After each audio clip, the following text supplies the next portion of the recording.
Lights, camera, action! Many of us can't even imagine a world without movies, but sharks probably don't feel the same. A study revealed that the global population of sharks and rays took a nosedive by more than 71% between 1970 and 2018. And guess who's feeling a bit fishy about it? None other than legendary filmmaker Steven Spielberg. Let's take a look at what Jaws got wrong about these toothy creatures. Sharks are not vengeful. In Jaws: The Revenge, the great white shark takes on the role of a vengeful villain, seeking revenge against the humans who dared to cross its path. Let's set the record straight. Sharks don't possess the cognitive capacity for grudges or revenge plots. They're simple creatures following their instincts, reacting to their environment, and doing their sharky thing. It means that these animals don't target humans as prey. The movie made us a little more cautious during beach outings, painting the great white shark as a human-seeking missile of hunger. Most shark attacks occur due to cases of mistaken identity, where a curious shark mistakes a splashing swimmer for a delectable seal or other marine critters. The great white shark in the movie is portrayed as a remorseless, mindless beast driven solely by its insatiable appetite for carnage. In reality, sharks are intelligent and curious creatures, playing crucial roles in maintaining the delicate balance of our ocean's ecosystems. Plus, they aren't all the same. Jaws may have popularized the image of the great white shark as the quintessential shark, but the reality is far more diverse. There are over 500 different species of sharks, each with its own unique characteristics, behavior, and personality. They're like a vibrant cast of oceanic characters, each playing their part in the grand underwater production. Turns out, Spielberg is swimming in a sea of guilt over this mega-hit summer blockbuster from 1975. In an interview, the director, who was just a newbie at the time, expressed his concern about the film's unintended consequences on shark populations. Now, before we blame Spielberg for all the woes of the deep blue, let's dive deeper into the details.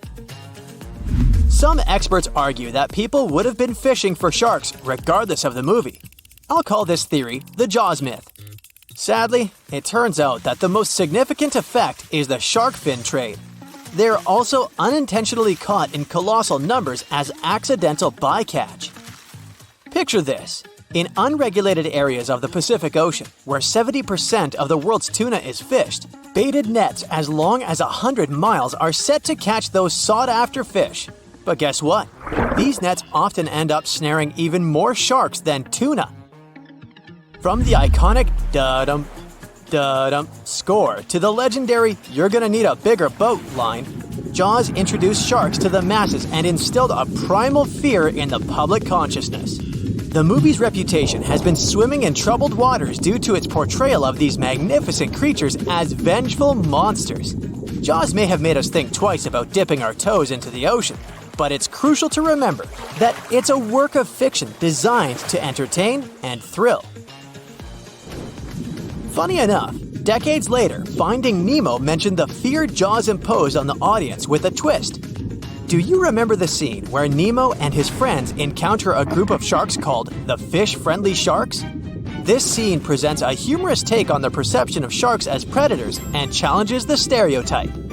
Speaking of Finding Nemo, did you know the movie actually took its toll on the real-life clownfish population? After the movie came out and became a huge hit, people loved Nemo so much that they started buying their own clownfish as pets. Sales of these fish skyrocketed by up to 40%. The problem is these clownfish are usually taken from the ocean, which isn't great for their natural habitats. It kinda goes against the movie's message of leaving fish in the sea. Oops! Even though the movie promoted conservation, people went in the opposite direction. Turns out, America is the biggest buyer of these tropical fish, with over 400,000 of them being shipped into the country each year. That's a lot of fish. It's causing some serious issues, like the local extinction of clownfish in certain areas. Next up, the Harry Potter series. The popularity of owls as pets rose after the Harry Potter books and movies were released. While the impact on wild owl populations may not be as significant as with marine fish, there were concerns about people obtaining owls without proper knowledge of their care, leading to abandonment or mistreatment. After the Harry Potter movies came out, lots of fans went crazy for owls. They wanted to have an adorable companion just like Harry's Hedwig. Taking care of an owl is no piece of cake. These feathered friends can live up to 20 years and require a lot of attention. So, what happened? Well, once the Harry Potter storm eased, many owl owners realized they weren't ready for such a pet and got tired. Rescue centers all over the UK were overflowing with abandoned owls. Yep, people just couldn't handle the responsibility anymore, and poor owls ended up in the rescue centers. You see, owning an owl isn't a walk in the park. You need a big aviary, which can cost around $1,150. And these magnificent creatures need space to spread their wings. Surprisingly, keeping an owl without a license is legal, but releasing a captive owl into the wild can land you 6 months in jail or a fine of around $6,300. Harry Potter author J.K. Rowling has even pleaded with fans to think twice before getting an owl as a pet. She's made it clear that owls deserve more than being locked up in small cages. Instead, she suggests sponsoring an owl at a bird sanctuary where you can visit and ensure that your feathered friend leads a happy and healthy life. What about the 101 Dalmatians movie from 1961?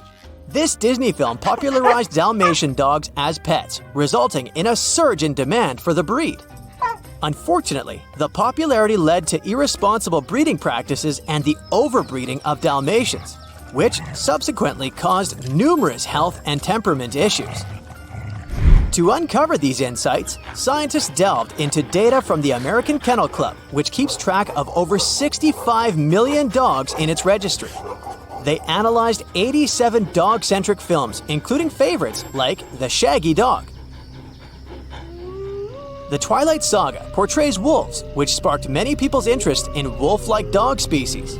However, many individuals were not adequately prepared to care for these animals.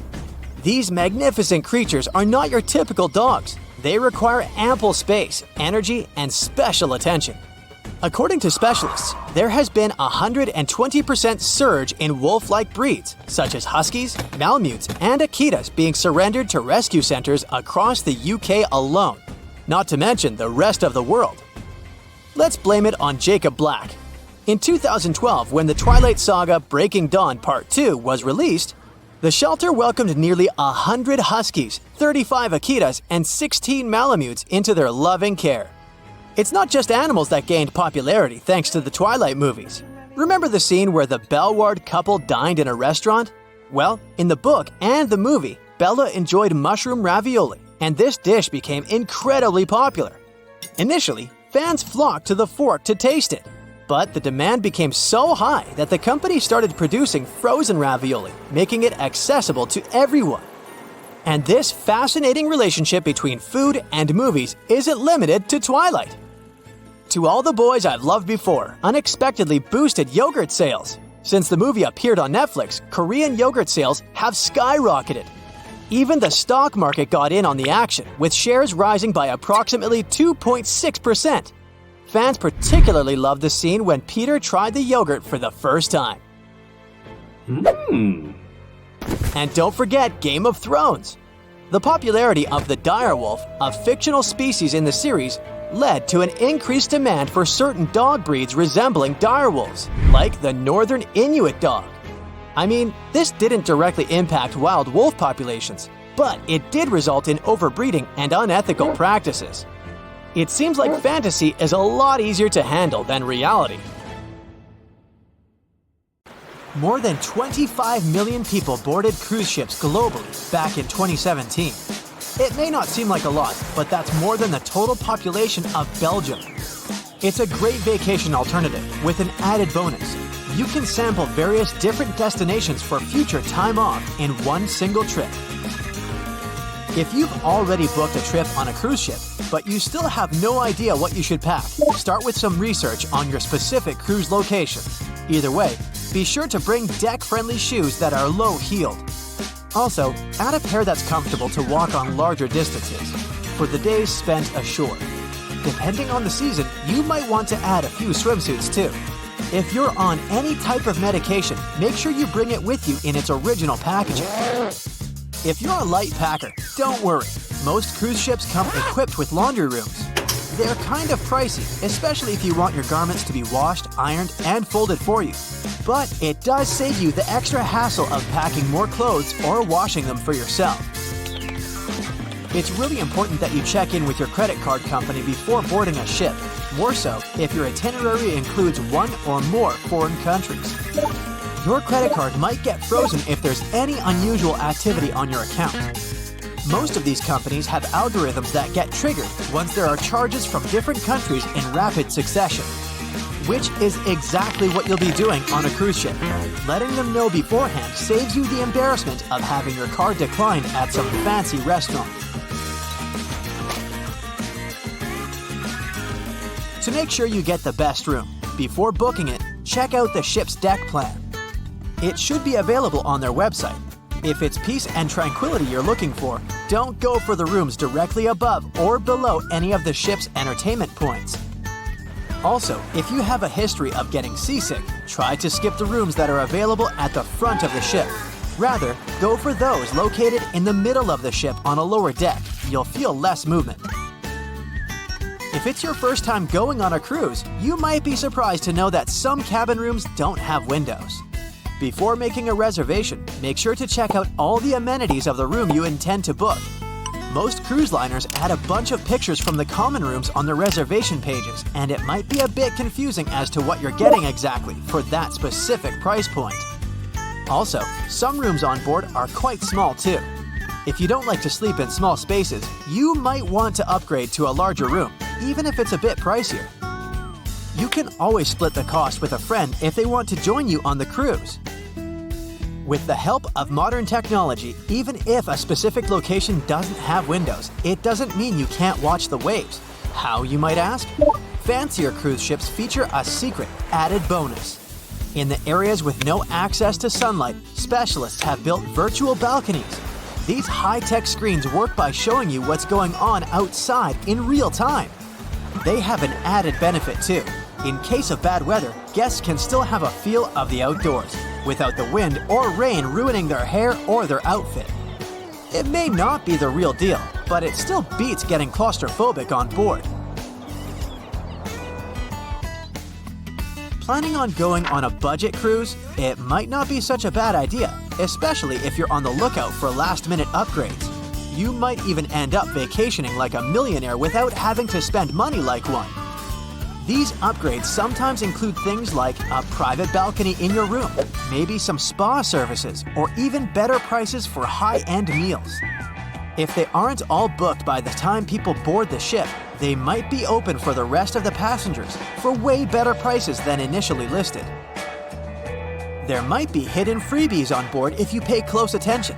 Things like complimentary pastries on board late in the morning or a late-night cup of tea on the house might be some of the things offered to guests. You only need to ask. You might want to check out what other tourists are doing. Some people with more experience cruising can offer pretty great tips and tricks. Don't be afraid to start a conversation if you see someone getting something for free. Some cruise ships do go all the way on the fancy dial. They even have exclusive areas designed for guests staying in expensive suites. Most of the time, they're located at the top of the ship. On one particular cruise, these types of guests have designated staff members called Royal Genies, which are similar to butlers. They can cater to just a few cabins.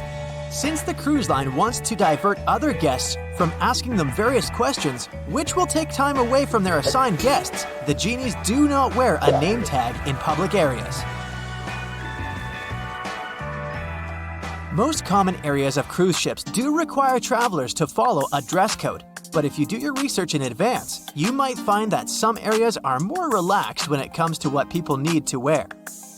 Most cruise ships require people to adhere to smart attire, which means pants with a collared shirt for men, or blouses and skirts, dresses, or stylish pants for the ladies. As for the travel destinations, be sure to research the ports you're about to visit in advance. You'll know what to wear, what the weather will be, and if you need to pack anything else, like an umbrella or a beach towel. Stops on cruises only last for a few hours in most cases, so you'll want to get the most out of them. If that specific location includes museums or art galleries you want to add to your checklist, be sure to book in advance so you don't waste time waiting in lines. Some cruise ships even provide their guests with private tours of the ports they're about to visit. Do make sure to book them in advance if this is something you might be interested in, as the list gets pretty full quite fast. Independent tours are a bit more private.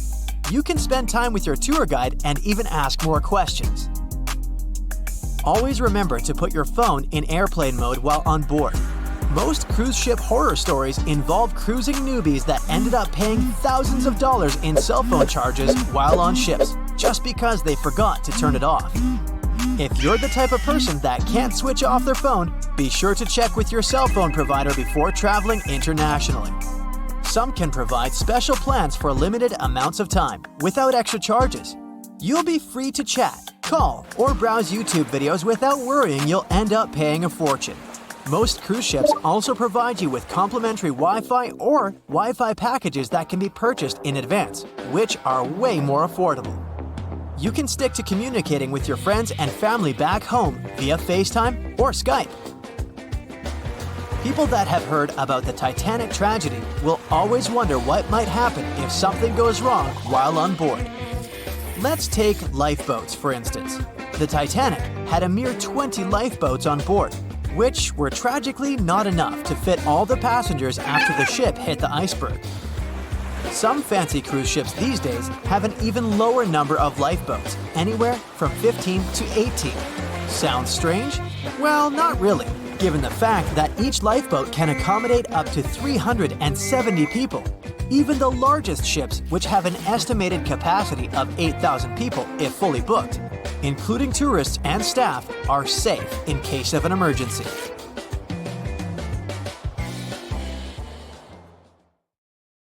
It was September 12, 1990. In those times, way before instant messaging and Zoom calls, a little girl was looking for pen pals. Zoe was aboard a ship from England to Belgium on vacation with her parents. She was only 10 years old at the time, but was a very clever schoolgirl. She took a piece of paper and started putting some words together. She introduced herself, then wrote about how she liked ballet and playing the flute and the piano. Of course, she couldn't help but mention her two adored pets, a little hamster she called Sparkle and her fish Speckle. She also put down the address at which she could be reached in case someone was interested in writing back to her. But alas, she was at sea. Who could she send this message to? An interesting idea came to her mind. She carefully placed her letter in a plastic bottle, tightly closed the lid to protect it from the water, and threw it into the sea. The little girl's excitement faded away over the years as she didn't receive a response. Maybe the bottle got stuck somewhere. Maybe it was swallowed by some big, scary sea creature. Or maybe the water actually poked through the plastic cap and destroyed her message. Many years later, on Christmas, a letter for Zoe was received at her parents' house under her maiden name. The postage signaled that the message was from Europe. It was from a Dutch couple, Piet and Jacqueline Leteau, who had found her delicate bottle and were very considerate to write back. They pointed out that they had found the letter among the debris thrown at the shore by the sea. Zoe's letter had been stranded for a staggering 23 years at sea and traveled for more than 350 miles to reach its final destination near Rotterdam in the Netherlands. That's quite a voyage for a small plastic bottle. A story similar to that of Zoe is the strange connection between two little boys. A little German boy named Frank Uzbek was on a boat traveling to Denmark when he got the same idea as Zoe. He was 5 years old at the time he put together a message and threw it into the unknown. The year was 1987. He got his response years later when he was 29. His letter, just like the one Zoe would send a couple of years later, had been at sea for 24 years. His message was found by a boy named Daniel Korotkin while he was on a walk with his parents on the Koronian Spit near the Baltic Sea. Daniel was lucky that his father knew enough German to translate the message. The unlikely friends eventually met via video call in 2011. Not all message-in-a-bottle stories have been explained away. In 2013, a Croatian surfer came across a damaged bottle while near the Adriatic Sea. The message it contained dated back to 1985, and it was from a man named Jonathan. The sender was eager for his letter to reach a woman named Mary, and he also expressed his keenness for her to respond. Since the letter was supposedly sent from Nova Scotia, the bottle had to have traveled a mind-boggling 3,700 miles. The message went from the Atlantic Ocean, entered the Mediterranean Sea, and reached the Adriatic shores in Croatia. The identities of neither John nor Mary were ever discovered. There are also messages in a bottle with wonderful love stories to share. This was the case for Åke and Paulina Viking. When Åke, a lonely Swedish sailor, placed a letter in a bottle and threw it in the Mediterranean Sea, he had no idea the piece of paper would eventually reach his future wife. This was in the early 1950s. The bottle was found by an Italian man who was inspired enough to give it to his niece, Paulina. After a year of back-and-forth letters being exchanged, Åke and Paulina eventually met and got married.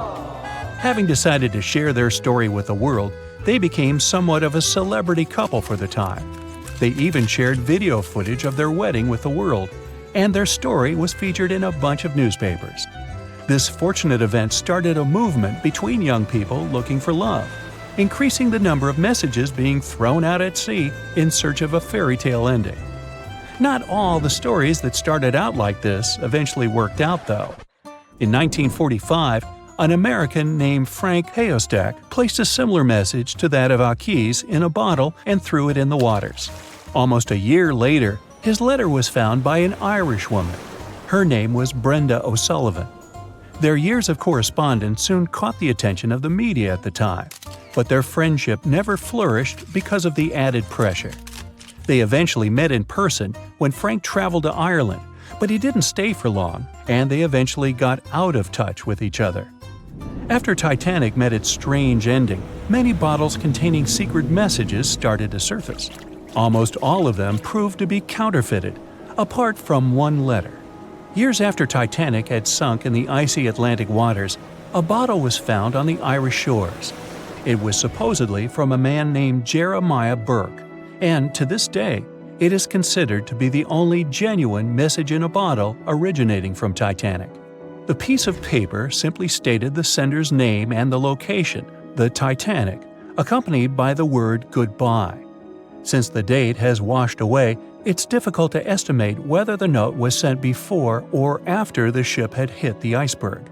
The common understanding is, however, that since Jeremiah was looking to relocate to the U.S., he was merely sending his last symbolic regards to his family and friends back in Ireland. This simple way of meeting and sometimes corresponding with people has turned into a hobby for a man from a Canadian province named Prince Edward Island, located east of the U.S. state of Maine. This man, Harold Hackett, claims to have sent over 4,000 bottles into the Atlantic Ocean since 1996. He also claims to have received many responses from all over the world, including letters from people in Europe, like France and Germany, but also from the Bahamas or even Africa. This unlikely pastime earns him about 150 Christmas cards from his pen pals each year. To this day, he refuses to add his phone number to any of his letters. This way, he ensures that if people ever want to contact him, the only means of doing so is via a written letter. He's also studied the best times to send the messages in the water based on the direction of the winds and the currents. Now, some bottles spend a whole lifetime at sea after being cast away by their sender. It was the case for a British man that wrote a message and placed it into a bottle before throwing it in the English Channel in 1914. His name was Thomas Hughes, and he wanted to direct the message to his wife, but was polite enough to write a letter to whoever got their hands on the bottle first, asking them to redirect the piece of paper accordingly. The bottle didn't reach his wife, since it was found 85 years later on the Essex coast. The man that stumbled upon the bottle was kind enough to reach out to the family and place the message in possession of Thomas's daughter, And 85 years isn't the longest time for a small bottle to be cruising the waves. A scientist named Hunter Brown was studying currents in the North Sea when this idea came to his mind. He placed the same message in almost 2,000 bottles and requested the unlikely recipient that they write back with the location of their discovery. He thought this method would help him better understand the layout of the North Sea currents. A bottle was found about 11 miles from its original departing location after 97 years. To this day, more than 300 of the original bottles relating to Hunter Brown's project eventually made it to the shore. Not all of the messages that were found in bottles got replied to via physical letters. Oliver van de Walle threw a bottle containing a letter on the English coast while he was on vacation with his family. He was 14 at the time. 33 years later, a woman reached out on Facebook claiming she had gotten his message and tracked him down through his social media profile. At first, he hardly remembered having placed the letter in the bottle, but he eventually recounted the events, even the fact that he sealed the bottle with candle wax to make sure it was leak-proof. And then there's Christina Aguilera and her bottle. No, wait, hers is about a genie in a bottle. Okay, never mind. At the beginning of the 20th century, somewhere off the coast of West Africa, a German steamship was leaving the port. Suddenly, the weather got worse, and the vessel entered a thick fog. The sailors ran aground on a sandbank close to the shore. Luckily, no one was hurt, and they were even able to save their precious cargo. But the ship was stuck in the sand for good. And it was not alone there. Nearly the entire length of the western coast of Namibia is called Skeleton Coast. If the name sounds scary, that's because it is. This 976-mile-long beach line is among the most dangerous places on Earth. The local Bushman tribes believe that their supreme deity made this land when it was angry. The Portuguese were the first Europeans to set foot in Namibia in the 15th century. And yep, they didn't like Skeleton Coast either. Portuguese explorers thought this land presented the gates to the underworld. This is the place where the Namib Desert meets the Atlantic Ocean. It might be dangerous, but it's actually beautiful. Plus, it's a UNESCO World Heritage Site. If Skeleton Coast had a PR manager, they would quit on the first day on the job. The area is not exactly tourist-friendly because of its geography and history. Beneath the sand and the waves, there is a secret ocean currently lurking for unsuspecting sailors. It's called Benguela Current. It flows towards the north along the coast of southern Africa. This part of the Atlantic is rich in marine life, but the current's land neighbor isn't that happy with the deal. This arid climate created the Namib Desert, one of the driest regions on Earth. And that marine life I just mentioned? It's sharks. 11 species of them to be exact. And yes, the great white decides to pop by once in a while. So far, we've got a desert landscape, strong currents, and sharks. Not a place for a beachside resort, definitely. But if someone ends up on Skeleton Coast, will they know they're in danger? Don't worry, they will. The beach is littered with wrecks of all sizes and shapes. If you remember that German ship I mentioned in the very beginning, its massive and rusted stern is now sticking out from the desert sand. There are some 500 wrecks in total scattered along the coast, and it's a mixed crowd, from Portuguese galleons centuries old to ships that ran ashore here in the 21st century. A modern fishing ship called Zela India managed to slip from its tow rope in 2008 and ended up on Skeleton Coast. Okay, it didn't escape on its own, it had some help from the elements. But it's better to be a tourist attraction on a beach than to be broken up for scrap. That's where the trawler was originally going, poor thing. Skeleton Coast's most famous inhabitant, to call it such a place, is the wreck of the Dunedin Star. The British cargo liner ran aground here in 1942. The massive rescue operation that followed reveals why it's so dangerous for sailors to end up here. The rescuers managed to save all of the crew and passengers, but at a heavy price. An aircraft and a tugboat were lost in the process. It took the last of the rescuers a full 2 months to return home to Cape Town. Why, you might wonder? One look at the map of the region reveals the reason. It's an endless sea of yellow, which is the sand. There are so few roads here, so Skeleton Coast is hard to reach by land. There are also legal obstacles. You need a special permit to drive into the area. But the skeletons in the name of the area don't only refer to ships, they also stand for animal bones. Most of these belong to whales and seals. Many animals have adapted to the area, so lions and hyenas roam the coastline in search of a meal. Yeah, now there are hungry lions as well, as if those sharks weren't enough. Other animals with a temporary residence on Skeleton Coast include elephants, cheetahs, leopards, and giraffes. In 1971, the Namibian authorities established a national park here, but except for surfers, after an adrenaline rush, they don't get many visitors. You can understand why. The Namib Desert is the oldest desert in the world, and it's not very tourist-friendly either. Those who travel to the region should pack sunscreen and a warm winter jacket. A weird combo, right? Well, not so much when you think that during the day, temperatures soar over 110 degrees Fahrenheit. At night, the air temperature drops below freezing. What a climate roller coaster! And that's not the final danger. Yep, there's more. Remember how that German ship got lost in thick fog? Yeah, it wasn't a one-off event. Because of the region's climate, fog shows up frequently. Sailors should cover their ears now, but this fog is actually good for wildlife. This is their only source of water in the Namib Desert. Reptiles and mammals have adapted to the harsh climate. They use as little water as possible. Shifting sands, thick fog, strong currents, lions, and sharks. Not the stuff you would put in a tourist booklet, but Skeleton Coast isn't the only beach on Earth you wouldn't want to spend your vacation on. I will take you to Cape Tribulation in Australia.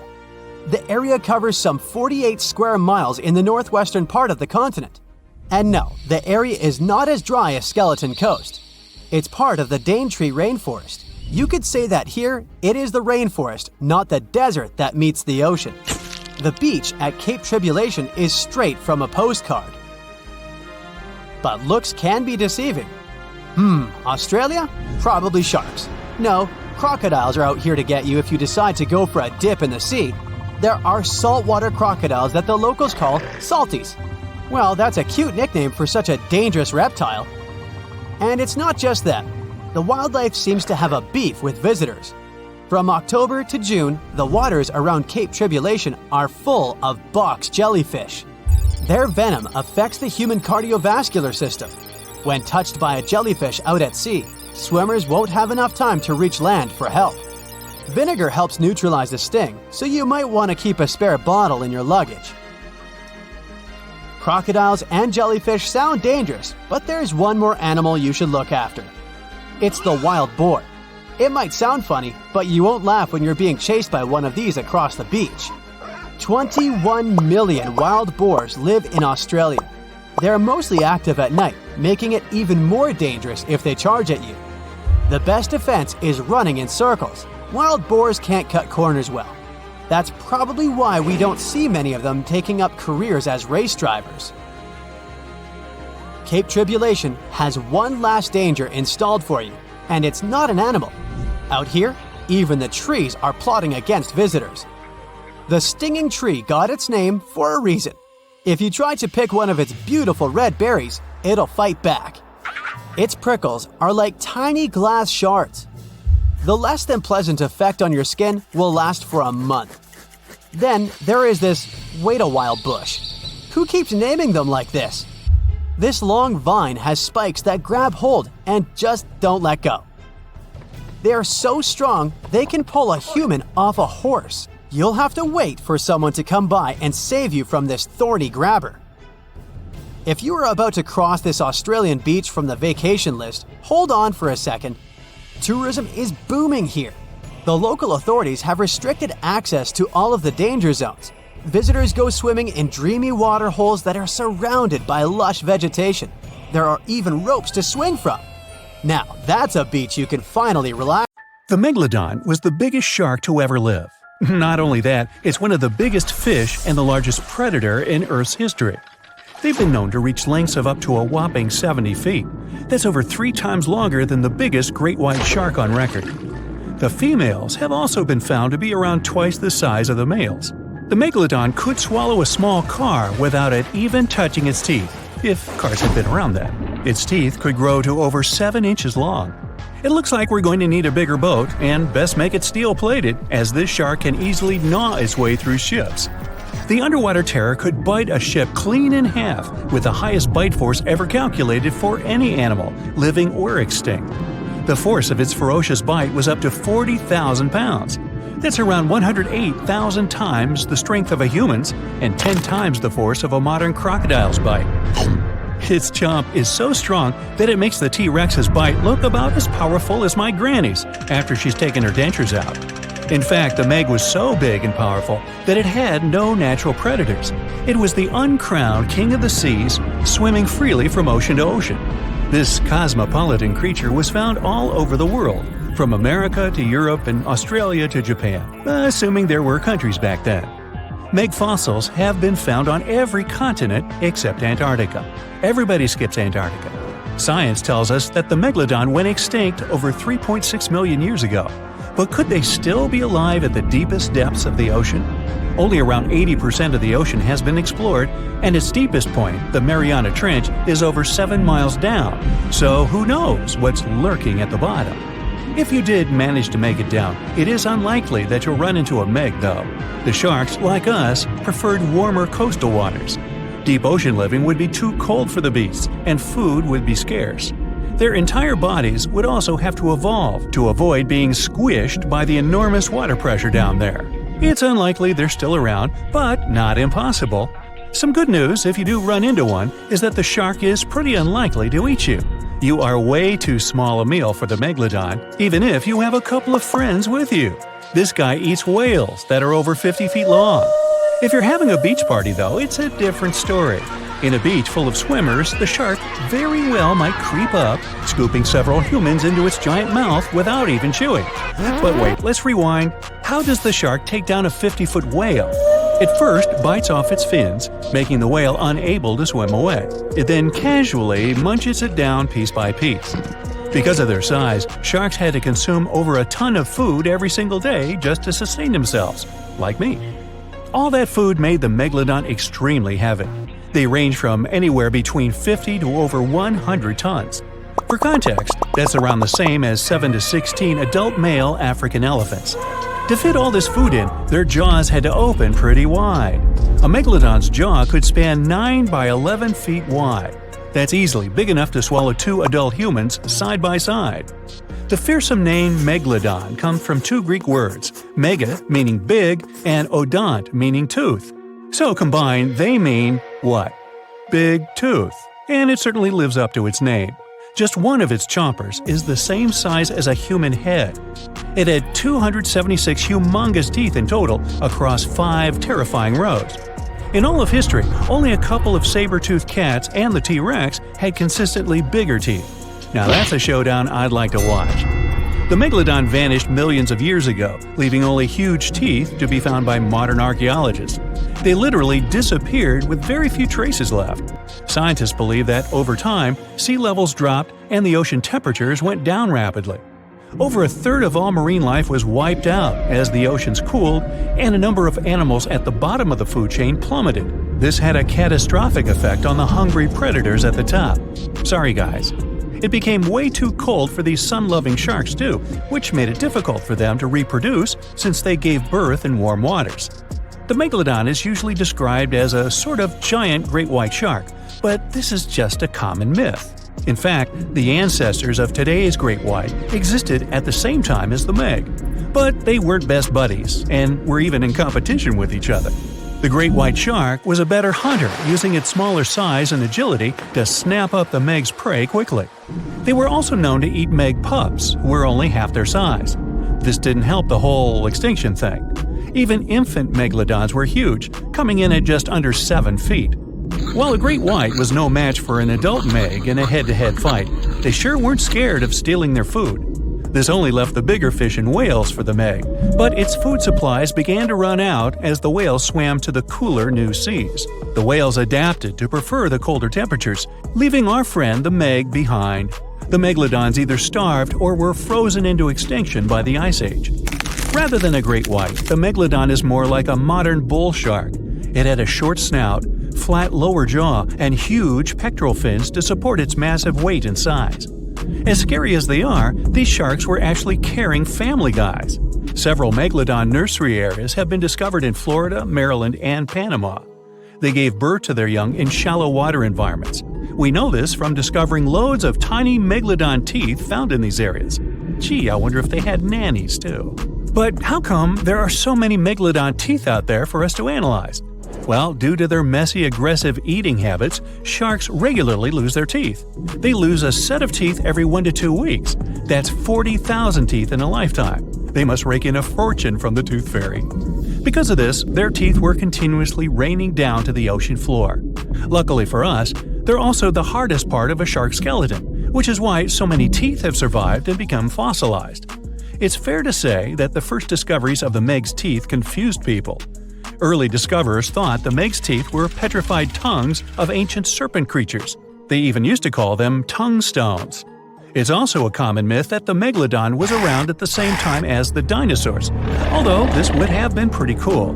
The dinosaurs were wiped out around 66 million years ago, but the Megalodons came much later. The oldest Meg fossil is only around 23 million years old, but it's tricky to pinpoint the exact date. After all, calendars weren't invented yet. They became extinct way before humans even evolved. The earliest Homo sapiens, which is a fancy name for the first humans, emerged about 2.5 million years ago. But what if the Megalodon shark didn't go extinct? Whale populations have dropped drastically since these guys were last around, so there'd be way fewer whales for them to chomp down on. Whales have also gotten a lot smarter and learned new defensive moves, making them way harder to take down. It's estimated that they ate around 12 tons of food each day. If they were still around and eating that much, they'd be forced to eat smaller fish, and there'd be barely enough big fish for us humans to survive on.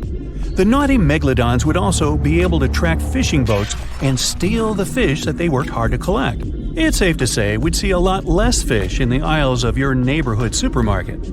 As our ocean temperatures are heating up again, the sharks would also thrive and reproduce faster than ever. There'd be more and more of these giant eating machines in the water, reducing our fish supply even more. It would also cause massive problems for cargo ships and cruising vessels. Imagine coming into contact with one of these bad boys while you're sunbathing on the deck. Even beachgoers would be hard hit. Megalodons give birth in shallow waters, so many of our favorite beaches would quickly become dangerous shark nursing grounds.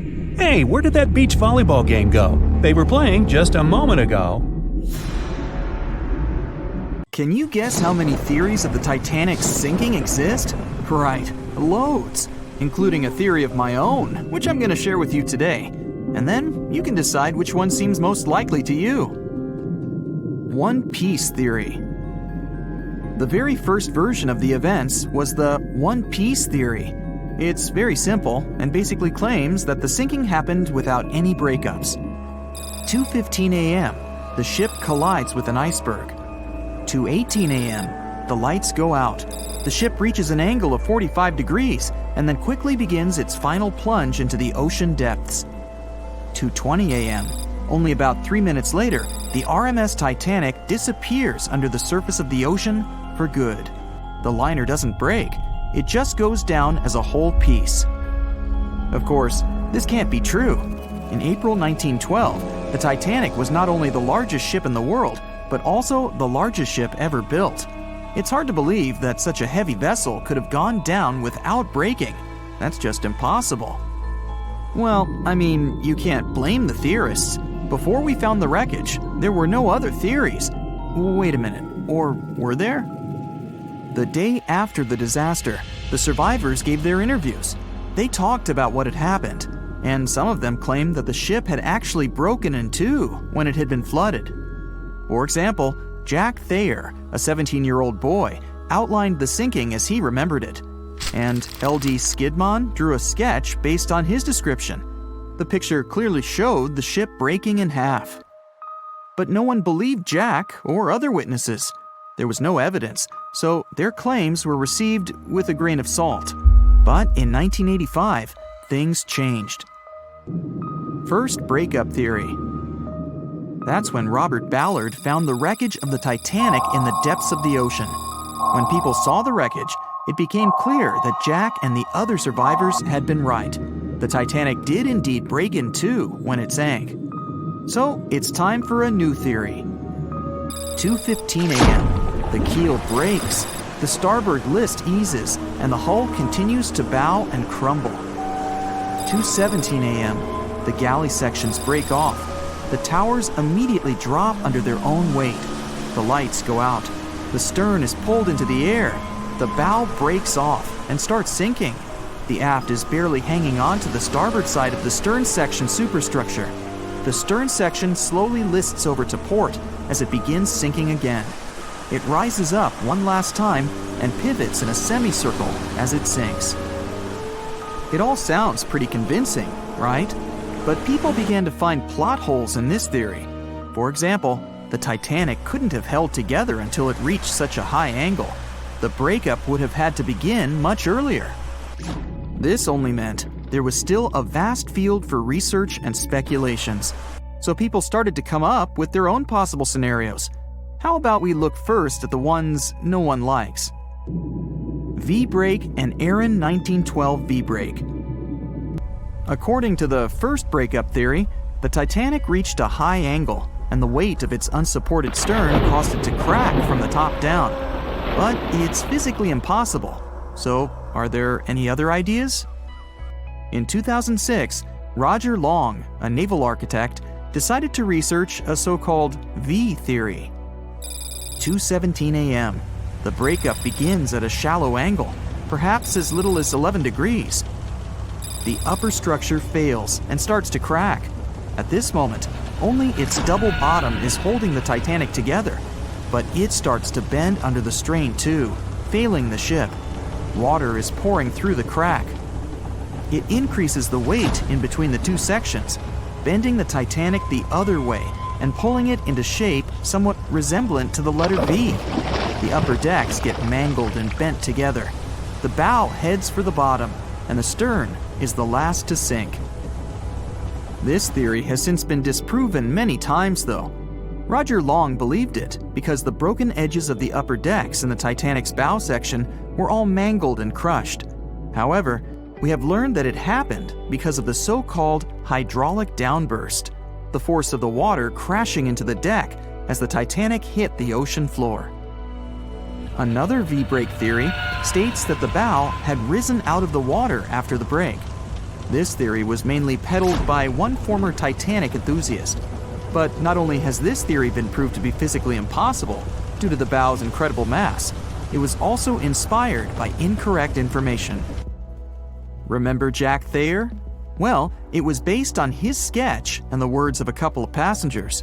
But the truth is, none of them had ever seen the Titanic break down like this.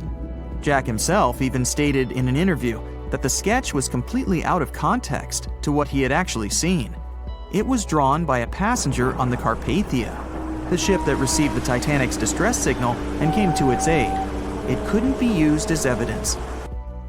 Now that we know this, let's move on to the theories that most people believe in. James Cameron's banana peel theory. Who hasn't seen the legendary movie about the Titanic, right? It became the leader of the 70th Academy Awards ceremony in the number of nominations and awards, and deservedly so. But did you know that James Cameron had been interested in the Titanic for many years and studied the ship's history? His books and research are very detailed, and he even came up with his own version of the events. It's called the banana split theory, and this is actually what you could see in the movie. Here's how it goes. The Titanic reaches a 23-degree angle and fractures down to the keel. The double bottom acts as a hinge as the stern falls down. When the double bottom fails, the bow and the stern separate. The stern lists to port, standing vertically, and then begins to go underwater. This theory is the most scientifically accurate one, along with Roy Mengott's theory, Wait, who's Roy Mengot? Mengot theory. Roy Mengot was an engineer who came up with the most plausible theory for the time being. 2:17 a.m. The lights go out on the Titanic. At this moment, the ship is at an angle of 20 to 23 degrees. Suddenly, the vessel snaps in two just around the third funnel. It causes the stern to settle into the water. The keel fails first. The draft and lower hull are crushed and break apart. Water surges into the bow and stern of the ship through the huge cracks, causing the bow section to sink beneath the waves. The stern rises up to the angle of 70 to 90 degrees, and then it sinks too. This theory seems to make the most sense, but it's quite controversial. The survivors who saw the breakup stated that the stern had settled back with the bow completely missing. Mengot's theory, however, contradicts that statement, while James Cameron's scenario takes this into account. Are you thinking what I'm thinking? The truth must be somewhere in the middle. My version. Now, as promised, I'll provide you with my version of the events. Well, it's not really my theory, more like a combination of Roy Mengot's and James Cameron's ones. I believe that James Cameron was right about the breakup. 2:17 a.m. The ship is at a high angle. The lights go out. Then it snaps into two pieces. The bow starts sinking. The double bottom is still attached to the stern for a minute or so. Once the double bottom fails, the two parts separate and the bow goes down. Then, as Mengot said, the stern rises up at a high angle, and then it begins to sink vertically. It might have actually happened because the survivors stated that they had seen a clean break. This means it couldn't be hidden. And they had also seen the stern staying vertically in the air for a long enough time, probably a few minutes, before disappearing. Anyways, all of these are just speculations. Regardless of how the Titanic broke apart and sank, it was a great tragedy. It's already been 110 years since the Titanic collided with an iceberg and sank. Did you know that in 2022, the Blue Star Line Company is completing the construction of an exact replica of the Titanic? Called the Titanic II liner, the ship will be sent sailing along the same route with 2,400 people on board. Let's hope that everything goes well for them. It was September 12, 1990. In those times, way before instant messaging and Zoom calls, a little girl was looking for pen pals. Zoe was aboard a ship from England to Belgium on vacation with her parents. She was only 10 years old at the time, but was a very clever schoolgirl. She took a piece of paper and started putting some words together. She introduced herself, Hello. then wrote about how she liked ballet and playing the flute and the piano. Of course, she couldn't help but mention her two adored pets, a little hamster she called Sparkle and her fish Speckle. She also put down the address at which she could be reached in case someone was interested in writing back to her. But alas, she was at sea. Who could she send this message to? An interesting idea came to her mind. She carefully placed her letter in a plastic bottle, tightly closed the lid to protect it from the water, and threw it into the sea. The little girl's excitement faded away over the years as she didn't receive a response. Maybe the bottle got stuck somewhere. Maybe it was swallowed by some big, scary sea creature. Or maybe the water actually poked through the plastic cap and destroyed her message. Many years later, on Christmas, a letter for Zoe was received at her parents' house under her maiden name. The postage signaled that the message was from Europe. It was from a Dutch couple, Piet and Jacqueline Lateau, who had found her delicate bottle and were very considerate to write back. They pointed out that they had found the letter among the debris thrown at the shore by the sea. Zoe's letter had been stranded for a staggering 23 years at sea and traveled for more than 350 miles to reach its final destination near Rotterdam in the Netherlands. That's quite a voyage for a small plastic bottle. A story similar to that of Zoe is the strange connection between two little boys. A little German boy named Frank Uzbek was on a boat traveling to Denmark when he got the same idea as Zoe. He was 5 years old at the time he put together a message and threw it into the unknown. The year was 1987. He got his response years later when he was 29. His letter, just like the one Zoe would send a couple of years later, had been at sea for 24 years. His message was found by a boy named Daniel Koratkin while he was on a walk with his parents on the Koronian Spit near the Baltic Sea. Daniel was lucky that his father knew enough German to translate the message. The unlikely friends eventually met via video call in 2011. Not all message-in-a-bottle stories have been explained away. In 2013, a Croatian surfer came across a damaged bottle while near the Adriatic Sea. The message it contained dated back to 1985, and it was from a man named Jonathan. The sender was eager for his letter to reach a woman named Mary, and he also expressed his keenness for her to respond. Since the letter was supposedly sent from Nova Scotia, the bottle had to have traveled a mind-boggling 3,700 miles. The message went from the Atlantic Ocean, entered the Mediterranean Sea, and reached the Adriatic shores in Croatia. The identities of neither John nor Mary were ever discovered. There are also messages in a bottle with wonderful love stories to share. This was the case for Ake and Paulina Viking. When Ake, a lonely Swedish sailor, placed a letter in a bottle and threw it in the Mediterranean Sea, he had no idea the piece of paper would eventually reach his future wife. This was in the early 1950s. The bottle was found by an Italian man who was inspired enough to give it to his niece, Paulina. After a year of back-and-forth letters being exchanged, Ake and Paulina eventually met and got married. Having decided to share their story with the world, they became somewhat of a celebrity couple for the time. They even shared video footage of their wedding with the world, and their story was featured in a bunch of newspapers. This fortunate event started a movement between young people looking for love, increasing the number of messages being thrown out at sea in search of a fairy tale ending. Not all the stories that started out like this eventually worked out, though. In 1945, an American named Frank Hayostak placed a similar message to that of Ake's in a bottle and threw it in the waters. Almost a year later, his letter was found by an Irish woman. Her name was Brenda O'Sullivan. Their years of correspondence soon caught the attention of the media at the time, but their friendship never flourished because of the added pressure. They eventually met in person when Frank traveled to Ireland, but he didn't stay for long, and they eventually got out of touch with each other. After Titanic met its strange ending, many bottles containing secret messages started to surface. Almost all of them proved to be counterfeited, apart from one letter. Years after Titanic had sunk in the icy Atlantic waters, a bottle was found on the Irish shores. It was supposedly from a man named Jeremiah Burke, and to this day, it is considered to be the only genuine message in a bottle originating from Titanic. The piece of paper simply stated the sender's name and the location, the Titanic, accompanied by the word goodbye. Since the date has washed away, it's difficult to estimate whether the note was sent before or after the ship had hit the iceberg. The common understanding is, however, that since Jeremiah was looking to relocate to the U.S., he was merely sending his last symbolic regards to his family and friends back in Ireland.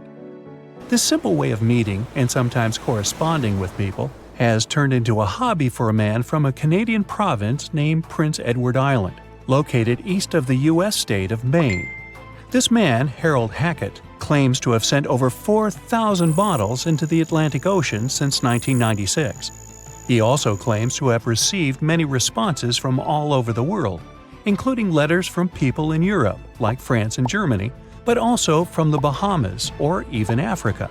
This unlikely pastime earns him about 150 Christmas cards from his pen pals each year. To this day, he refuses to add his phone number to any of his letters. This way, he ensures that if people ever want to contact him, the only means of doing so is via a written letter. He's also studied the best times to send the messages in the water based on the direction of the winds and the currents. Now, some bottles spend a whole lifetime at sea after being cast away by their sender.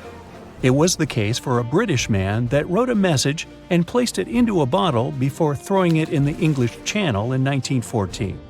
His name was Thomas Hughes, and he wanted to direct the message to his wife, but was polite enough to write a letter to whoever got their hands on the bottle first asking them to redirect the piece of paper accordingly.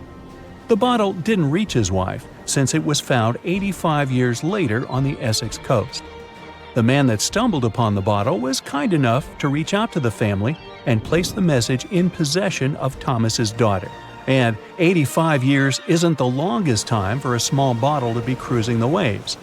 A scientist named Hunter Brown was studying currents in the North Sea when this idea came to his mind. He placed the same message in almost 2,000 bottles and requested the unlikely recipient that they write back with the location of their discovery. He thought this method would help him better understand the layout of the North Sea currents. A bottle was found about 11 miles from its original departing location after 97 years. To this day, more than 300 of the original bottles relating to Hunter Brown's project eventually made it to the shore. Not all of the messages that were found in bottles got replied to via physical letters. Oliver van de Walle threw a bottle containing a letter on the English coast while he was on vacation with his family. He was 14 at the time. 33 years later, a woman reached out on Facebook claiming she had gotten his message and tracked him down through his social media profile. At first, he hardly remembered having placed the letter in the bottle, but he eventually recounted the events, even the fact that he sealed the bottle with candle wax to make sure it was leak-proof. And then there's Christina Aguilera and her bottle. No wait, hers is about a genie in a bottle. Okay, never mind. Meet Arthur John Priest. No, he isn't famous for being a painter or for discovering some long-lost treasure. He didn't invent some cool gadget or break any world records. No, Arthur John Priest is famous simply for being unsinkable. Proving one can be both lucky and unlucky at the same time, Priest was involved in and survived several mishaps at sea, including the fateful maiden voyage of the Titanic. Priest was not a rich man interested in sailing for pleasure. He was part of the working class, employed as a stoker or fireman, stuck for hours within the hot bowels of large steam-powered vessels. His job was dirty and difficult. He was responsible for keeping the furnaces lit, feeding them coal to ensure enough steam was produced for the engines to work. He had to be careful about not overheating the system or setting fire to the whole ship. The furnaces had to be carefully watched and constantly fed. He breathed it all in a while, working and fighting with the sweat and the dirt. He would often work shirtless because of the heat and was always covered in black coal dust. And when he finally had a break, his shared living quarters were nearby in the same part of the ship. He must have been good at his job though, because he had no trouble finding work. But wherever he went, bad luck seemed to follow. The first incident was a mild one. As a young man, Priest worked on the RMS Asturias. The passenger liner first set sail in 1907, traveling between Southampton in the UK to Buenos Aires in Argentina. At some point during its maiden voyage, the ship suffered a small collision. The damage was bad enough that the ship returned for repairs. Thankfully, there were no reports of any serious injuries. Priest, unfazed, simply went to work on another ship, but his bad luck lingered on the Asturias. In 1914, the Asturias became a hospital ship, helping care for sick men and women around Europe while bringing them home to England. But in March 1917, at just around midnight, the ship was struck by a foreign object. Its hull was breached and the engine room flooded. The captain ordered everyone to abandon the ship, sending crew, patients, and health staff scrambling for the lifeboats. The vessel was still moving, powering through the water because the main controls, located within the flooded engine room, could not be turned off. The captain refused to leave the ship while people were still trying to escape. He was able to aim the Asturias towards Bolt Head, where it finally hit land and couldn't sink. The remaining lifeboats were lowered and the final survivors made it to safety. When they studied the damage on the ship later, the Asturias was declared a total write-off. It might be hard to pin this particular disaster on Priest. After all, he wasn't even on the ship at the time. But it seemed that many of the ships on which he served were destined for trouble. His bad luck followed him to his next job on the RMS Olympic, a massive ocean liner. The Olympic was big. In fact, it had been designed and built as part of the fleet that included the Titanic. But with size came sacrifice. The Olympic was great at moving in one direction, but very difficult to handle when it needed to turn. It was September 1911. The Olympic was trying to alter its course. The Hawk, a smaller ship sailing nearby, didn't give the larger vessel enough room to maneuver, and the two slammed into each other. Because the Hawk was engineered to deal with potential confrontations when out at sea, its reinforced bow tore through the Olympic. Two large gashes appeared on the ocean liner's side. The propeller shaft was badly twisted, and worse, the ship began to take on water. Somehow, the Olympic made it to shore without sinking, and nobody was seriously hurt. Priest had no idea that this was just a small taste of what his future held for him. He next found employment on a brand new ship, a better ship, an unsinkable marvel that was said to be the biggest vessel to have ever been built. Yes, he was going to work on the Titanic. And what a job! It took 29 boilers, requiring 850 tons of coal a day to produce enough steam to power the Titanic. Priest was just one of 150 stokers toiling away in the ship's underbelly, keeping those fires burning day and night. He made around $30 a month. But on April 14, 1912, he would find himself flung from a world of extreme heat to one of blistering cold. At approximately 11:35 p.m., the crew spotted an iceberg. The Titanic tried to avoid it, but the alarm had been sounded too late. 5 minutes later, the two collided. The iceberg tore through the hull, and the once watertight compartments inside were badly ruptured. As the cold Atlantic water flooded in, the ship began to sink. Distress signals were sent, but the closest ship, the Carpathia, was over 3 hours away. In the dark of night and stuck in the middle of nowhere, the crew and passengers panicked. Those who could scrambled for the lifeboats. Others jumped into the icy waters. In total, only 706 survived that terrible night. Priest, at the time of the collision, was down in the ship's lower quarters. He was on break, relaxing from a hard day of work. And as the ship went down, so did his chances of survival. He and his fellow workers were in the most dangerous position on the ship. They had to make their way through a maze of corridors and gangways, some of which were flooded, in a mad dash to the deck. And then they faced the frigid water, jumping in and desperately swimming to safety. The ocean was so cold that Priest even suffered frostbite before finding his way onto a lifeboat. He was one of only 44 stokers to survive that night. After an experience like that, most of us would never set foot on a boat again. But Priest had to work. His next job also ended in disaster. He was offered employment on the HMS Alcantara. It went down in 1916, and Priest was again one of the few to make it to safety. He was badly wounded in the process. But he kept pressing his luck, and his next job as a stoker may have felt eerily familiar. He would be working on a ship built by the same people behind both the Olympic and the Titanic. And this ship, named the Britannic, was the biggest of the three. It was also believed to be a superior vessel, fitted with new safety features after the Titanic sank. For example, it had 48 open lifeboats, 46 of which were the largest ever used on a ship before.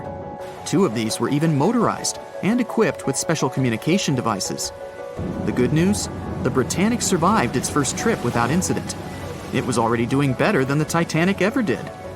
However, on November 21st, 1916, the Britannic was shaken by a loud explosion while traveling through the key channel in the Aegean Sea. The hull was damaged, and some of the compartments began to fill with water. But, unlike the Titanic, the Britannic had been designed for just such an emergency. It had been fitted with 5 watertight bulkheads. Intact, these would help keep the ship safe and floating for a much longer period of time. But there was one issue. Portholes along the lower decks had foolishly been left open. As the ship tilted, the portholes let in water, which flooded the Britannic and hastened its descent into the sea. This effectively made those watertight bulkheads useless. The ship was going down fast, much faster, in fact, than the Titanic had sunk. 35 of the lifeboats were successfully launched, saving most on board. Of the 1,066 passengers and crew, 1,036 survived. Priest, his luck intact, was one of them. And yet, he still wasn't done with a life at sea. he accepted a position as a stoker on the Donegal. It was a smaller passenger ferry that had been converted for use as a hospital boat. In April 1917, it was struck by a foreign object while fleeing an unsafe situation, and though he suffered from a head injury, Priest was again one of the survivors. It took experiencing 2 collisions and 4 sinkings before Priest was finally ready to retire. In fact, he reportedly said he only gave it up because no one wanted to sail with him. Can you blame them? He would live out the rest of his life on dry land in Southampton, England, with his wife Annie and their 3 sons.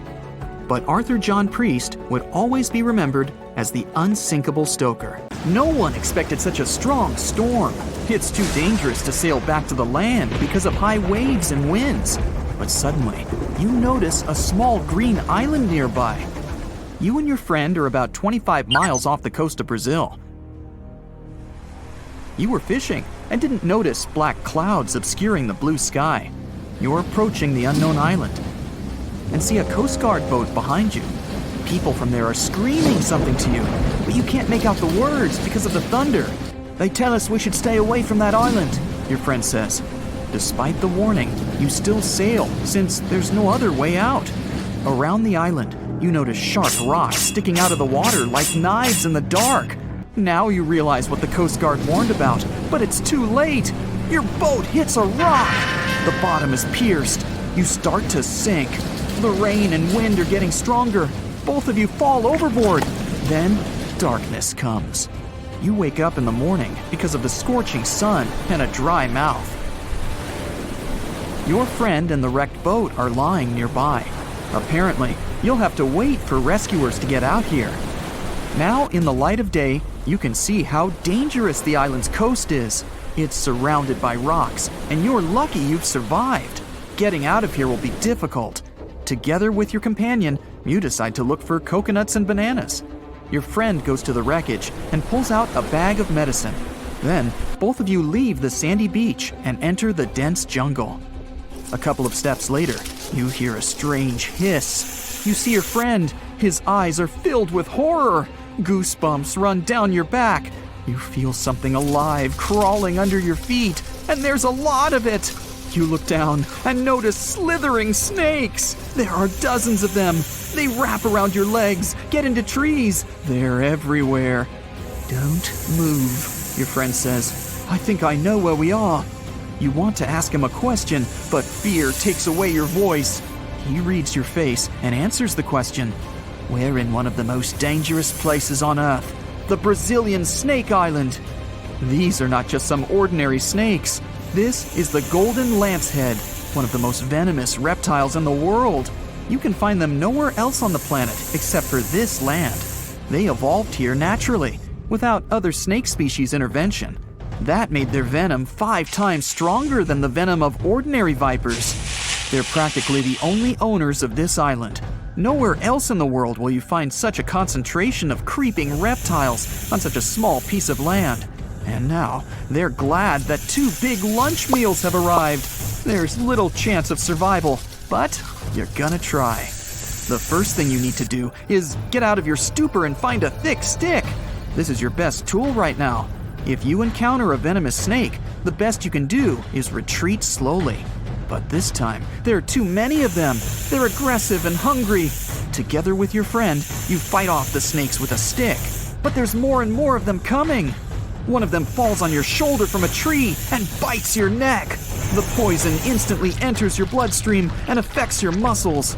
It feels like your body is melting. It becomes difficult to move, and your neck swells. Your friend grabs you and carries you deep into the jungle. Here, among the trees, you notice an old lighthouse. Yeah, this building really stands out here. Once a year, the Coast Guard visits it. Your friend breaks down the door and puts you on the floor. You're afraid you won't be able to survive the bite. Fortunately, your friend is a doctor. He injects the necessary medicine and saves your life. You have a few minutes to rest before more danger arises. Your friend tells you that the unique snakes appeared here thousands of years ago. This island was part of Brazil for a long time. Then, massive floods separated it from the continent. This part of the land was cut off from the whole world, which helped the formation of a unique ecosystem inside. Vipers that lived here evolved into golden lanceheads. They quickly became the main masters of the island and destroyed all the other animals. But how did they manage to survive without food, cut off from the whole world? They did it thanks to nature and evolution. This island is a transit point for many birds. They stop here to rest during long flights. These birds become dinner for the snakes. Previously, a snake bite almost didn't harm the birds. They were frightened and flew away, leaving the snake without food. But over years of evolution, the island's owners have developed such a potent poison that one bite was enough for a bird to never take off again. There's also a legend that a pirate hid treasures here a long time ago. And, so that no one would ever find it, he brought snakes to guard his gold. Of course, there's no chest with coins here, but the island is attractive for modern pirates, even today. Golden lancehead snakes are an expensive commodity, so bad people often visit this place to hunt the reptiles. That's why the Coast Guard is always on duty around the island. People are forbidden to visit this place. And even if someone manages to get past the guards, they will have to face the rocks. Only biologists and scientists have permission to study the local fauna. A necessary condition for a visit is a doctor's presence in the team, so they can save people from the snake's poison. So we have pirates and hordes of poisonous snakes, but there's something else that makes the island even worse. At this moment, you hear rustling all over the building. Thousands of little paws are tapping on the walls and floor. You look around and see lots of giant cockroaches. Some of them are half the size of your palm. They crawl under your clothes. You and your friends scream in fear and run out of the lighthouse. Quickly, you reach the shore and fall into the water. It seems that not a single cockroach is left under your shirt. But that's not all. You hear a strange buzzing sound. You look around and see a dark cloud of flying beetles forming in the sky. It's locusts! Thousands of flying insects are heading in your direction. To avoid a collision, you dive under the water and wait for the cloud to pass by.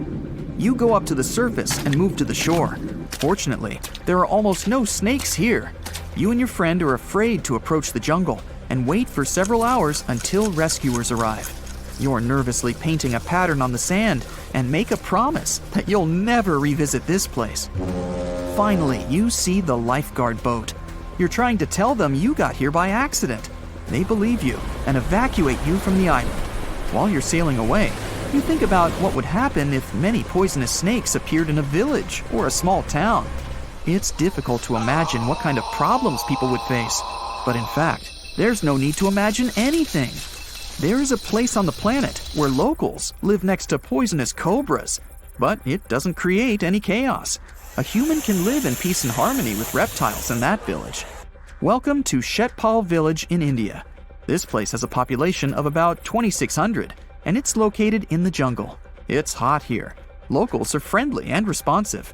If you go into one of the houses, you'll see something that seems impossible. The king cobra, whose venom is one of the most dangerous in the world, calmly crawls around furniture and eats eggs and meat that people give. There's even a special corner for the reptile to relax from the scorching sun, drink water, and have a snack. People are happy about the cobra, as if it was a pet. In the village, cobras are everywhere. They come into houses and schools, crawl through the streets, and keep company during dinner. The locals consider them full-fledged residents. They adore them. The snakes are also used to people and don't see them as dangerous. The coolest thing is there has never been a tragic case in the village because of a poisonous bite. There's no other place in the world where cobras live in such harmony with people. The year was 1854, and the SS Arctic, the fastest passenger liner of its time, set out to cross the Atlantic. As it sailed through the misty veil, it slowly disappeared into the unknown.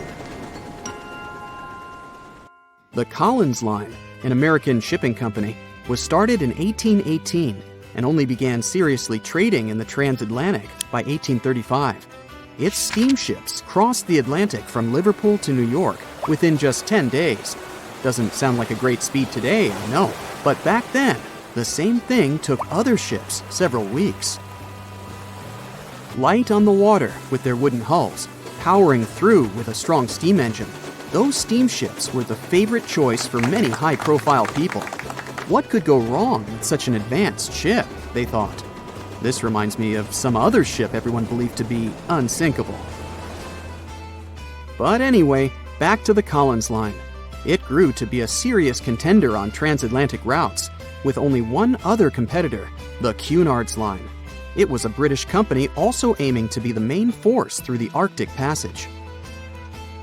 In 1835, the company received a new ship that traveled to Liverpool and came back to New York with the largest cargo ever at that time. From then, the Collins Line was steadily growing. It seemed like there would only be future successes for it. Unfortunately, their lavish ships became costly to run with the amount of coal used. Massive power along with weak wooden hulls meant they needed many repairs after each voyage. So, every trip ended up being expensive. But since the ships were safe and had a great reputation, people were willing to pay the price, and the company was definitely not in crisis. They had achieved something no one had managed to do before them. Like I told you, their ships crossed the Atlantic in a whopping 10 days, and Edward Collins, the owner, was very determined to maintain the pace. Their 5 ships easily outran the Cunard's Line of only 3. With this great praise, it provided more attention.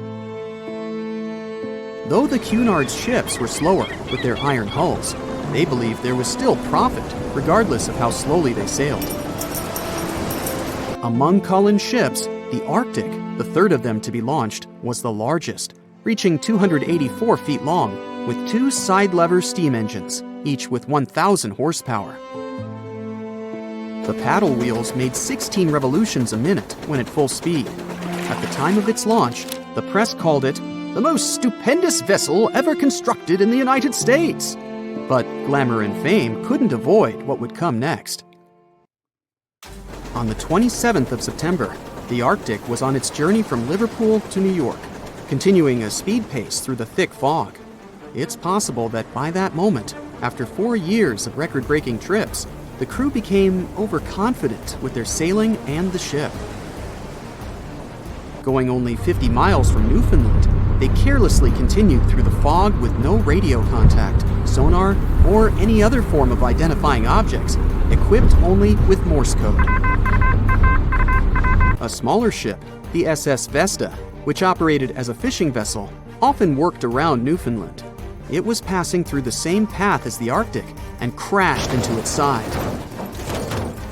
Shocked by the collision, the captain of the Arctic offered help to the much smaller Vesta, but it was soon clear that the damage that seemed minor on the Arctic was far worse. Beneath the waterline, a hole was letting water into the hull. The cost of the much faster wooden hull now seemed less valuable. They steered toward land, trying to plug the holes, but they weren't doing so well, and the seawater continued to pour in, filling up higher and pushing the ship down. And finally, once the engine room was full, it put out the boilers, taking away the massive power the Arctic was once legendary for. They moved slowly until coming to a complete stop. The ship continued to sink, and the order was to abandon it. At the time, maritime law allowed for the Arctic to carry only 6 lifeboats, only capable of saving 180 people. The crew and some of the passengers managed to push their way aboard and took most of the seats on those boats. Things were pretty wild, and everyone forgot about their manners, not letting the ladies and the youngest ones board first. It took 4 hours for the Arctic to sink. 150 crew and 250 passengers were on board. Those that weren't able to find a lifeboat made a desperate attempt to build their own rafts from parts of the ship. 2 days later, only 3 boats made it safely to the shore. The other 3 were never found. Believe it or not, the rescue party also saved some people that had been clinging to the wreckage for 2 days. Unlike the crew, the captain went down with the Arctic, but amazingly survived. He would be only one of 85 people that made it, out of the 400 on board.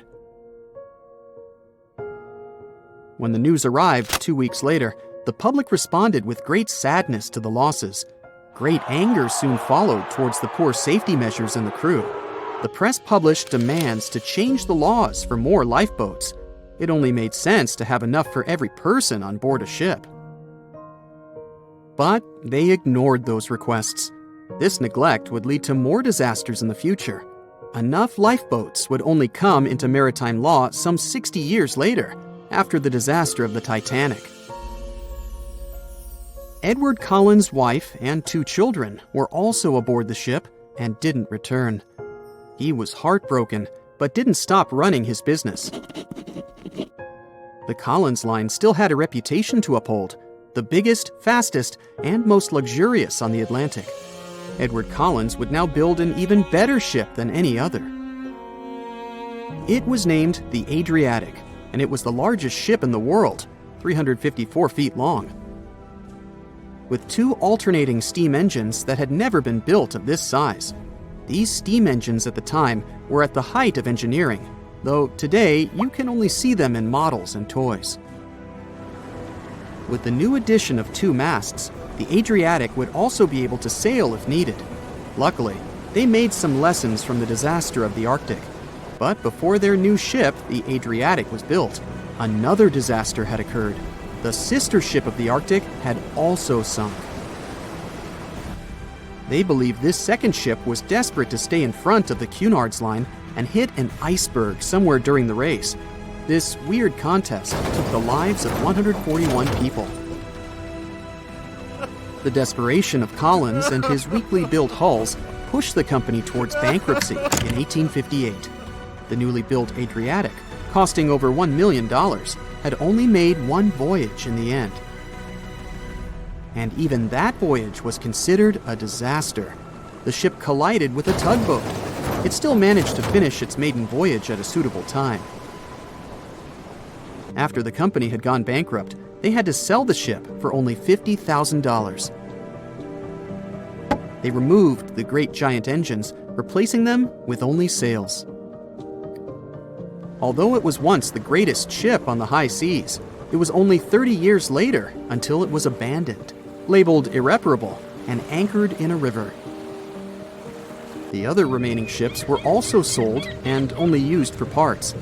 Edward Collins left the industry altogether, seeking work on dry land instead.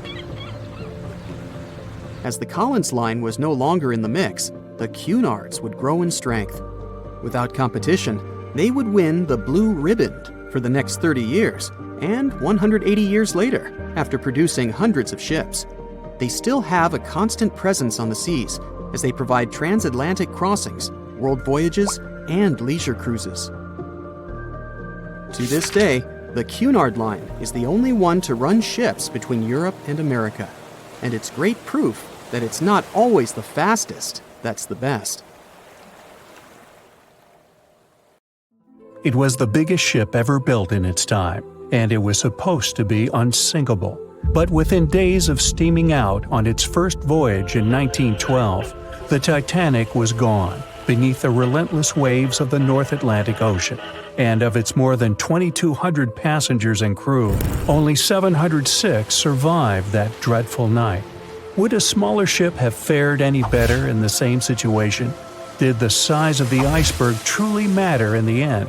Was it a mistake for the ship to change course at the last minute as it tried to avoid impact? These are 3 questions that have people pondering, what if? We do know that Titanic was considered an engineering marvel in its day.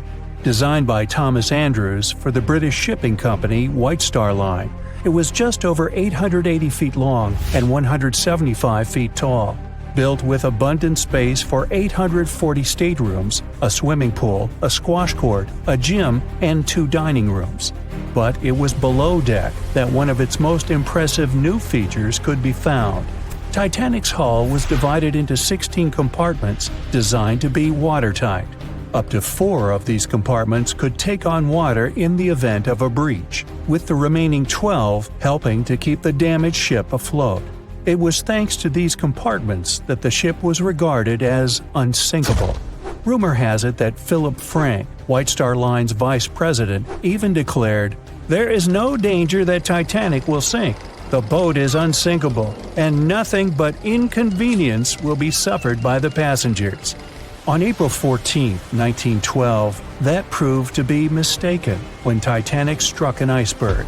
As ice ripped along the ship's hull, several of those watertight compartments ruptured. It took only 2.5 hours for Titanic to sink. Did the size of the iceberg that hit Titanic seal its fate? Would a bigger or smaller iceberg have made any difference?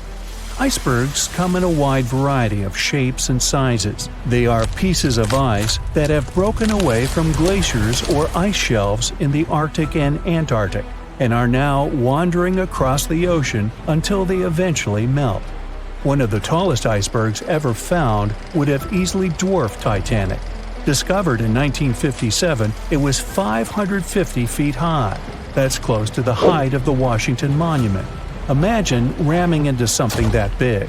Smaller icebergs, though, can turn out just as dangerous. Some are the size of houses and called bergy bits. Others, closer to the size of a car, are called growlers. These can be much harder for ships and boats to locate, making them more difficult to avoid.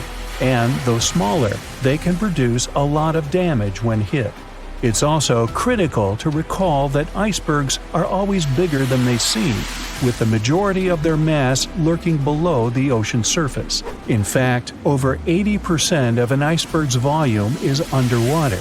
Most of its sharp, jagged edges cannot be seen. Roam too close, and you risk damaging your ship's hull. Because Titanic had little notice of its impending doom, a smaller iceberg, struck at the same angle, could still have been enough to bring that mighty ship down. Now, it's possible that had the iceberg been larger, it would have been spotted sooner. Titanic might have had time to alter course and avoid the impact. But missing that one iceberg would not have guaranteed Titanic's safety. It was traveling in a dangerous stretch of the Atlantic called Iceberg Alley. It's located 250 miles east and southeast of Newfoundland, Canada. Behind one iceberg, there could be another, and another after that. And so the crew on board had to remain very attentive to avoid several potential collisions, not just one. A smaller ship might have been better suited for the trip. Titanic's size was certainly a challenge when it came to steering.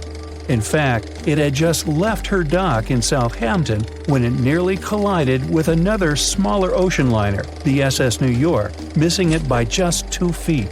The gigantic steamship was obviously not made for maneuvering quickly in tight quarters.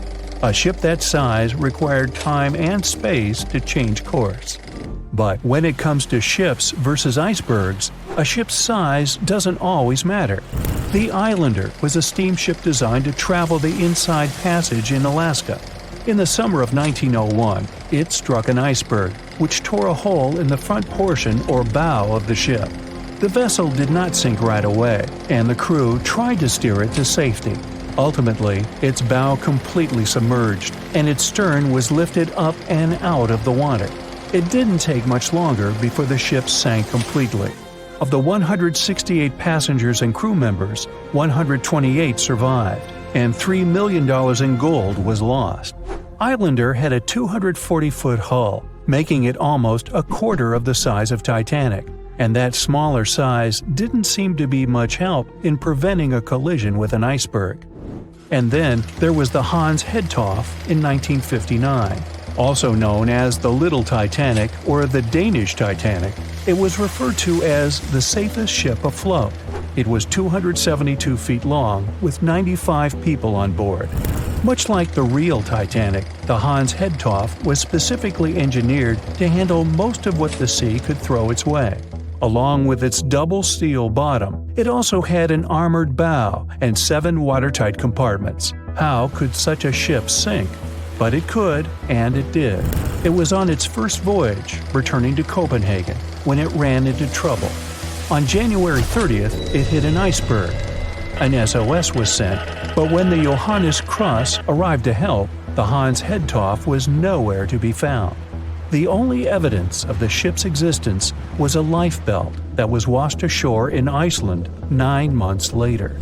Again, the ship's smaller size didn't work in its favor. A smaller size of Titanic wouldn't have guaranteed a safe voyage in 1912. The final what if concerns the last-minute choice when the iceberg was spotted and the alarm sounded. First, Titanic could attempt a complete stop, but this wasn't an option as the ship needed a half a mile to come to a halt, and the iceberg was a mere 900 feet away. Second, the Titanic could attempt to avoid the iceberg by steering away from it. This is what the captain ordered, but the attempt was unsuccessful, resulting in a deep gash across the ship's hull. The final option? To hit the iceberg head-on. Would this have made any difference? The answer is an intriguing maybe. Some think a head-on collision would have saved Titanic. In this scenario, the collision would have limited the damage to the very front of the ship. Instead of the iceberg tearing through the hull and compromising several of the watertight compartments, only 4 of the compartments would have been breached. This meant the others could do their job of keeping Titanic afloat. The ship could be stuck, unable to move, but it would remain above water until help arrived. This would provide a ship like Carpathia enough time to reach the scene of the accident and bring the people on board to safety. One of the Titanic's designers, Edward Wilding, made a similar claim during an inquiry into the sinking. He argued that most people would have survived a head-on crash, and that Titanic itself would not have sunk. Others disagree, though. First, the special bulkheads on Titanic were designed specifically to protect the ship against collisions with other vessels, not with icebergs. These compartments would crumple upon impact, absorbing some of the force while the other ship absorbed the rest. Though the damage would still be extensive, the remaining bulkheads would keep the ship afloat. But an iceberg does not have the same flex in a collision as you would experience with another ship. Most of the force would be absorbed by Titanic, resulting in greater damage to the ship.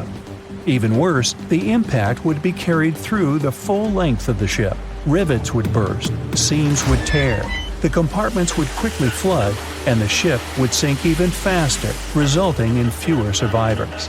In any case, as with most what-ifs, we'll never really know the answer. As tragic as Titanic's first and last voyage was, it did result in changes that helped make venturing out to sea much safer. Findings from hearings on the disaster led to the creation of the International Ice Patrol, or ICC, in 1914, an organization that tracks icebergs in the Atlantic and Arctic Oceans to ensure vessels in the area can avoid them. In the US and Britain, ships were obligated to carry enough lifeboats to accommodate every person aboard. Regular lifeboat drills were made mandatory. And finally, the bulkheads on ships were made higher to keep water out, and bottoms were stretched to create double hulls, helping make the compartments truly waterproof. There's no denying that Titanic was a terrible tragedy, but the lessons learned from that night to remember has helped prevent many more. April 14, 1912. The dark night was filled with horrible sounds of a giant metal vessel breaking into two. The largest ship of that time collided with an iceberg that was on its way. The Titanic, one of the biggest stories of the 20th century that people still talk about. The starboard side of the giant vessel brushed up against the iceberg. It was 11:40 p.m. when things started going wrong. This iceberg caused enough damage for at least 5 watertight compartments in the hull to start filling with water. The crew immediately began a brief investigation to see if they could do anything and fix things.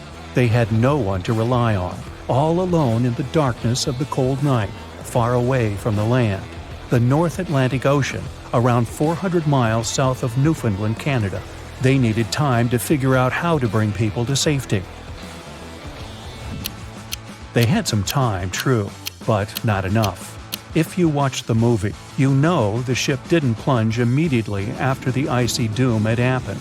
The whole process lasted a good 2 hours and 40 minutes.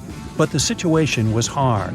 There were 2,200 people to take care of, including crew and passengers, and things happening on the ship were chaotic.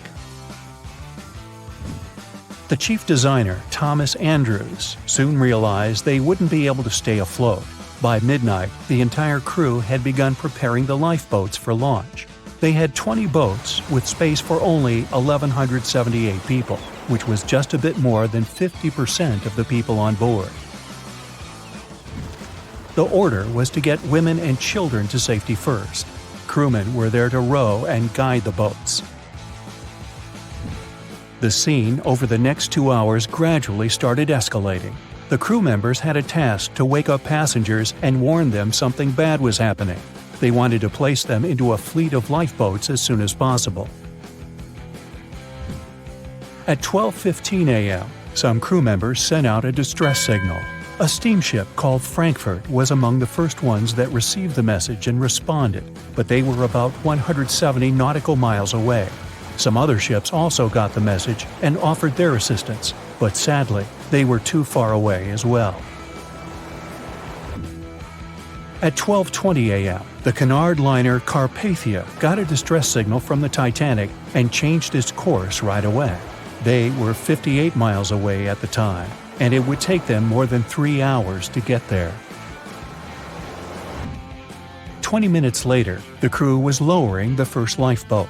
It was carrying only 27 passengers, although it had room for 65. Many of the lifeboats that were launched first were well below capacity. Crew members were worried, thinking the Davids wouldn't be able to hold a fully loaded lifeboat. And in the beginning, many passengers were just too afraid to leave the ship. They still thought Titanic was unsinkable and couldn't imagine the scenario that was going to happen 1 to 2 hours later. The crew was firing the first of 8 distress rockets. Unsuccessful. No one was close enough to help. By 1:20 a.m., they lowered 10 lifeboats. Number 8 had only 28 people in it. One of the passengers on the number 10 was 9-week-old Melvina Dean. She would later become the last survivor who lived until 2009 and turned 97. It was 2 a.m. already. 3 of the collapsible boats were the only lifeboats that remained on the ship. The bow of the vessel had sunk low and had tipped far under the surface. People around it could now clearly see stern propellers above the water. Crew members were lowering collapsible lifeboat D from the roof of the officers' quarters with over 20 passengers in it. As the ship's bow went under, the water was washing collapsible A from the deck. Those 20 people were struggling because their boat was partly filled with water. As crew members were trying to release collapsible B, it fell. Before they righted it, the water swept it off the ship. 30 passengers still managed to find safety on the overturned lifeboat. At 2:17 a.m., the ship's wireless operator decided to transmit one last distress call. A minute later, the light on the ship finally went out. Titanic and all left on board plunged into darkness. The bow continued to sink, and the stern was rising higher above the surface, which placed great strain on the midsection. Horrible sounds were filling the night. Titanic, this massive, legendary ship so many people placed their hopes in and were excited about, broke into 2 between the 3rd and 4th funnels. Reports would speculate it took about 6 minutes for the bow section to reach the ocean bottom. The stern settled back in the water before it rose again into a vertical position. It remained in this situation until it finally disappeared into the ocean. At 2:20 a.m., the stern apparently retained air inside, and water pressure crushed it as it went down. The stern landed about 2,000 feet away from the bow. People consider the Titanic the fastest ship in the world. They thought it was unsinkable because 4 of its compartments could be flooded, and that still wouldn't cause a critical loss of buoyancy. Its life was problematic since its beginning. While the ship was leaving port, it moved within a couple of feet of the steamer New York. It managed to safely pass by, which was a huge relief for all those worried passengers massed on the ship's decks. Titanic sailed off on the 10th of April. Its first journey was across the highly competitive Atlantic route. On the launch day, the Titanic became the biggest movable object in the history of humankind, 882 feet long, 92 feet wide. Not that big if you compare it with today's ships. The biggest cruise ship in the world today is Royal Caribbean's Symphony of the Seas, which is roughly 5 times the size of Titanic.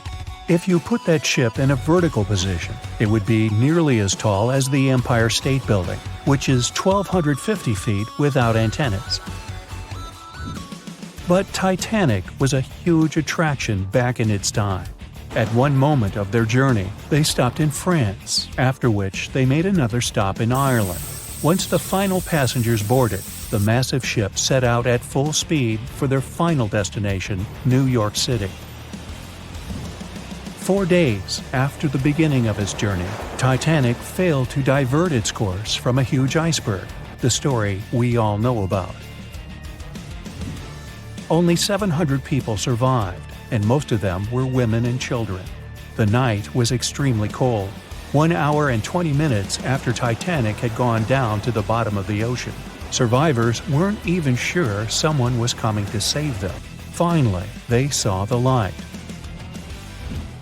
It was Carpathia coming towards them. They came for the people in the lifeboats. The crew brought them aboard and pulled a handful of other passengers out of the water. Many ships tried to contact Titanic a few hours after it sank. Their messages were never returned. Later, when there was an investigation of what really happened, they discovered the Leyland liner California had been less than 20 miles away when Titanic was sinking. But the crew didn't hear the distress signals coming from Titanic because their radio operator was off duty. Countries from both sides of the Atlantic were shocked and horrified when they heard details of what happened to Titanic. They decided to make changes to ship operations, rules that would help avoid such events in the future. They held the first International Convention for Safety of Life at Sea, where they adopted rules for every ship to have lifeboat space for each passenger on board. Also, lifeboat drills became mandatory. They also decided to establish an international ice patrol. Its main role was to monitor icebergs in the North Atlantic shipping lanes. Ships also needed to maintain a 24-hour radio watch. Titanic wasn't built alone. Because of the size of this magnificent ship and all the new equipment it required, it would have been too expensive as a one-off. So the team built the Titanic alongside 2 sister ships, and both of them had eventful lifetimes.